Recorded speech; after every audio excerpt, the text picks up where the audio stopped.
Hello, everybody. I am but an awkward comrade. I welcome you all to subscribe, queens, peens, and everything in between. So let's get into it. We'll get time to get into it because, baby, this bitch be clocking me. Now, I want to welcome everyone to, joining my journey to wellness and etc. And if you like Dracula content, if you just like hearing about this autistic loner and my journey in life, this is the place for you. This is the place for all of you. So let's get into it. I hope to one day get my own androgynous brand growing. Who knows when that will be, but it's a vision that I very much want to achieve. So let's just go into the video now.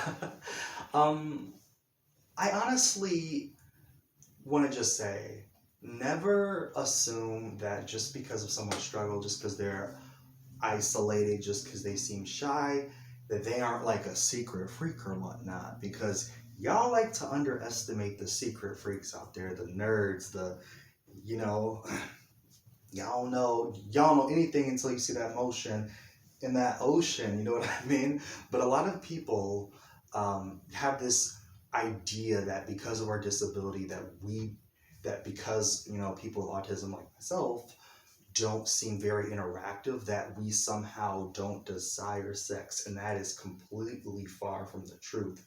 We desire sex just as much, if not more, because we're not getting as much. It's not as easy for us as it is for neurotypicals. I found that for me, at least, a lot of my sexual experiences happened in cruising settings where I didn't really necessarily have to do so much getting to know the guy. It was just a thing about being comfortable, feeling this person's energy, if they feel trustworthy, and getting it in. Usually it was with much more older guys, but overall it was mostly like 30 to 40, I'd say.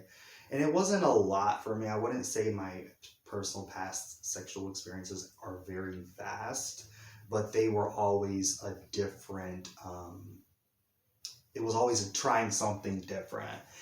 And for me, I just came to realize that there are just certain positions that I'm not comfortable with. I can be a bit stiff when it comes to just being on my knees for too long. I like a lot of sexual positions where I'm standing, where where I can maneuver easily, and I prefer being on top. Okay, um, but for me, it came a thing of you don't have to force yourself to enjoy certain positions. Just do what's comfortable for you. Like me, I love doggy style. I love reverse cowboy, and I love 69. I love a lot of like foreplay to kind of just hype up the big moment for me. Like that's always for me. I love anticipation, building up, building up, building up, and then such a satisfying release. I don't just like getting into it. I'm someone that likes to build up that, that it's like a dance for me sometimes. It's like, you're building up to an epic release. You want it, you want it, you want it, and then you get the load. you know. So I'd say for me, I enjoyed a lot of my experiences. Early on, it was super awkward, but just um, knowing what I was comfortable with over time, it became a thing of like, oh, I know what I'm getting into. I know how to read situations, and me studying a lot of taking a lot of classes on communication really very much helped me during college, just to really understand. And even throughout high school, I did a lot of like communication classes to help me understand and read people, because there have been situations where people have offered me money. Usually that's how it went. Older guys that just kind of looked, a bit suspect. And I completely just brushed them off because I was like, nah, I do not feel safe in this situation. And I don't, unfortunately, it's just how it is sometimes. Sometimes people read you. and they're not reading you and trying to be rude. They just, sometimes people just pick up on negative energy. You may think you're not getting that, but if someone picks it up, sometimes you just got to chalk it up to a miscommunication and keep it moving, because you can't try to force something. And I've been in situations with the guys who just would not leave me alone, and I was getting very much serial killer vibes from them, and I just left completely. Like, it killed my boner entirely. I was like, bitch, I'm gonna just have to get this handled in like a private restroom or something. But my experiences aren't very um consistent, given that it's been just, I didn't even plan to talk about my sexual spirit experiences in this video, but like, they, for me, the downside of my experiences is they weren't with guys that I got to know on a personal level. It was just me feeling out them. And that just comes with autism, like getting to know in that process. Y'all know I came out in my 20s. I'm still in my 20s. And for me, I never went on a date. I never have been in a relationship, and most of my life I've been told that being attracted to women is what is right. So I've been in like this bi space. I'm in this space where I can find attraction in women, but I'm not emotionally attracted to them. I don't feel the desire to want to have sex with them. It's just like, oh, you're really nice looking. Attractive people are attractive people. But with guys, I have that very much mental and emotional connection. And so for me, um, most of my life growing up in an extremely religious family, being shamed on like sexual experiences, it all hit me like right during college. And that's when, like, you know, a lot of horny guys on campus, that shit, and people from outside. And that's just kind of where a lot of my action took place, but it was just always with strangers.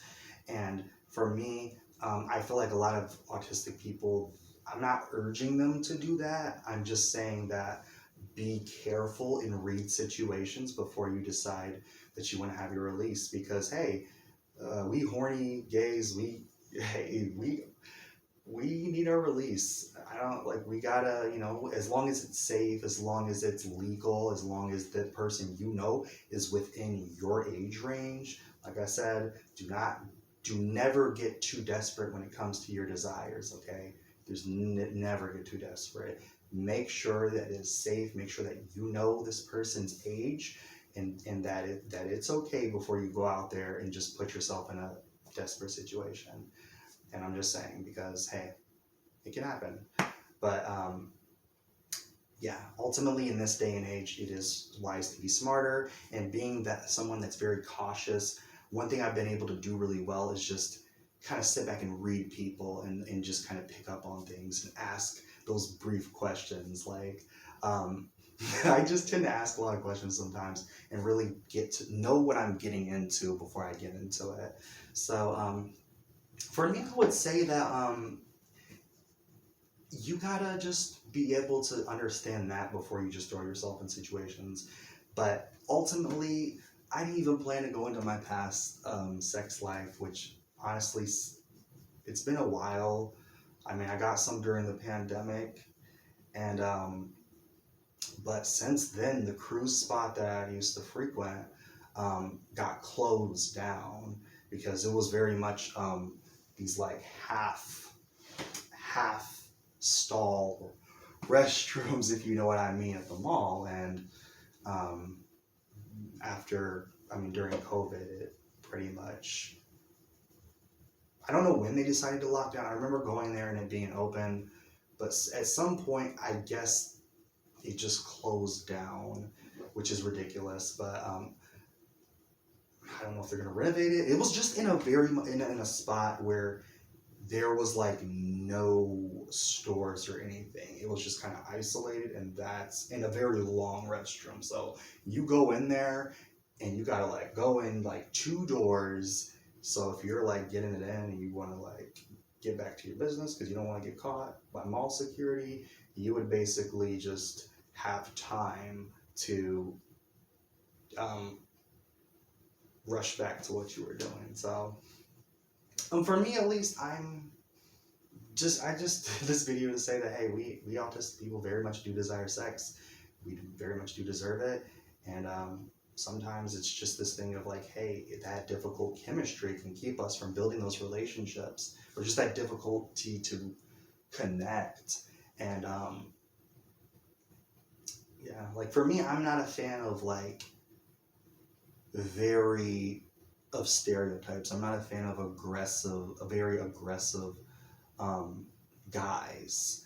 And so I'm more like a passionate verse. I'm a passionate verse. I can do bottoming, but I prefer to be on top because, um, well, I like keeping everything easy down here. Okay, I don't like feeling pain in my ass, but I can take pleasure in it sometimes. I just like I prefer to be on top because I like to at least have control over the situation.